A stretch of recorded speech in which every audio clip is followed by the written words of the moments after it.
Hey, welcome back to the channel. If you're new to this channel, make sure you hit the subscribe button. Everybody go ahead and comment down below, like this video. Let me know where you guys are from. Let's get right into it. Hey, if you want to learn how to make money, hit the link in the description, hit the link in the comments. Okay, so the whole young Dolph thing, he was not wearing the yellow shirt at the last interview at the clinic. He had the yellow shirt on when he was in the Makedas and at the gas station the day before or whatever. But it's like, how is it that he ended up in that when he did the clinic in a different uniform and stuff? But he still had the chrome heart bag that had money in it. And so he basically, what's being seen is that he's in two different type of clothes, so it must be two different types of days. So he must have did the clinic a day before the day from the yellow shirt. So he did the clinic, then next thing you know, the next day he's seen at the gas station, and then somebody that had his spare key or something must have been following him from there. And then that's when the Makedas thing happened. So it's already been proven that he was hit up before he even got to the Makedas. One thing you got to understand, one thing we've learned in this whole thing is that he got hit up before going into the Makedas store. And he didn't even go into the Makedas store himself. That cookie shop, he went through the back door, guys. He got in there through the back door, whether it was from the U-Haul, somebody tied him up and brought him in, or anything like that. There's no way he walked in through the front door, because if he walked in through the front door, they would have already shown the footage. They would have showed you the picture of Dolph reaching for the door handle and walking in, and that's it. They didn't do that, and it doesn't compromise the case for them to just show a still frame shot of him actually exiting the vehicle, not even doing anything.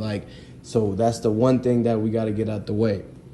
He came in through the back door and he already got hit up way before Makedas, because 007 only heard 7 shots, and that's exactly what she said. And so it wasn't no 22 shots like the autopsy brought back 22 shots. So somebody hit him 15 times before they even opened the shop that morning. And it's like, another thing is that no one ever believed the story that he went there at 9 in the morning to get cookies, and they were trying to say it was a music video. They were trying to come up with so many different type of excuses of him having to go to the shop. At first they were saying it was a music video, or he was going there to pick up food, or he had 100,000 in the back safe, or it was a stash house, it was this, it was that. All of those things lead up to him personally wanting to go there. But what they left out is the fact that when they snatched him up, because they already had his keys, and then the turkey drive that he went to, that's where they intercepted him at. And that's where the big fight scene went down, where they had to basically tell him, you have to go in the back seat of this car or it's just gonna have to happen. And then that's when they take him and do that, because he might have been prepping to go to the turkey drive from when he was wearing the yellow shirt at the gas station scene, and nobody came out saying from the gas station that, oh yeah, they seen Dolph or this and that. That's the thing, is that nobody wants to talk in that. And so that means they know that the person who followed Dolph was there. That's why they don't want to talk, because they know that they're still out there, and they seen everybody who was there. They were filming too. And so it's like, whoever that gave the footage to TMZ that showed him in the yellow shirt getting gas, he had the same car that day. So that tells you that's right before he went to the turkey drive. He was probably about to pull up to it, and they were probably going to do a video shoot there. But then probably once Big Moochie Grape changed the address to his hood, and Dolph still drove to the community center after getting the gas with the yellow shirt on and the chains and the hat, right? And the watches and everything. He had on over $100,000 in jewelry, plus lots of cash on him inside the chrome heart bag in the trunk. So when he left the gas station, the people who had his keys the whole time, the ones that they snatched out of his pocket the day before at the clinic interview, they were in one of the cars, probably even the car that filmed. Who really knows, right?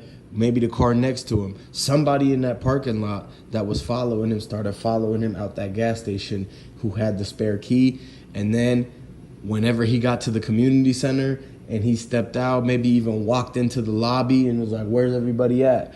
Or they could have blocked him in, but as soon as he was on his way or got to the community center, that's when they ambushed and basically somehow got him out the car. So it goes to show that he must have been outside of the car when they pulled up on him, because he must have parked it, because the car windows aren't broken, nothing is dented or damaged.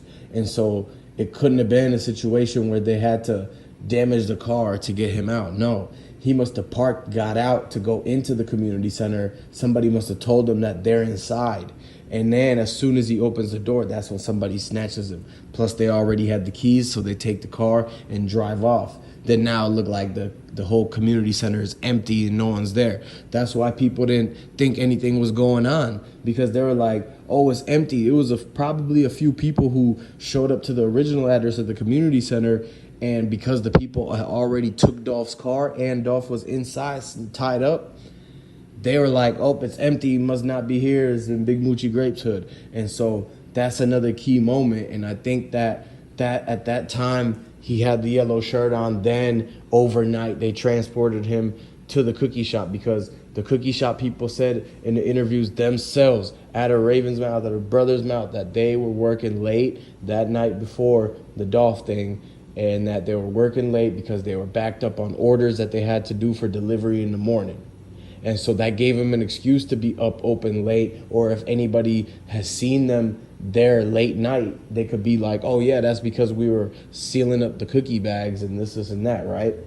So that goes to explain that they were open up late, just enough time for them to take the U-Haul or whatever van or anything, right, and bring Dolph through the back door. That way they set everything up inside the shop overnight to make it so that in the morning when the two guys pull up, that they're gonna have it ready to go and everything has been rehearsed, and like literally the people even know their lines and what they're gonna say. And now another thing is that maybe at first something happened inside where they didn't really need the two people to come in the front, but then something went down where maybe Dolph didn't want to sign no paperwork, or maybe he busted back and hit one of the guys. But then ultimately they were like, oh, it's too sketchy, like we could get caught, so maybe we need to have somebody come in the front and spray the window, make it look like it happened from the outside. And then so overnight, though, they had all the time to plan everything in that. That's why it can't be that Dolph was in there for less than 60 seconds. Because when this first came out reported, they said he was only in there for less than a minute. How could all of that stuff happen in perfect time in less than a minute, and have that Bentley and Lincoln Continental driving in front of the cookie shop caught on camera with the two guys, gunmen, running? Like, this is crazy, y'all. He had to have been in there way overnight. And so, like I said, everything is alleged. Everything is for entertainment purposes only, and is not to be taken seriously, and is not to be taken as real ideas or values or anything that anyone believes. So now that we got that out the way, everybody go ahead and like this video, comment, subscribe, and basically tune in for the next update, because there's a lot of breaking news coming out. We're tapped in with Memphis. We got sources right there, boots on the ground, getting ready to give us exactly the details of what's going on. So I'll catch you on the next video, guys.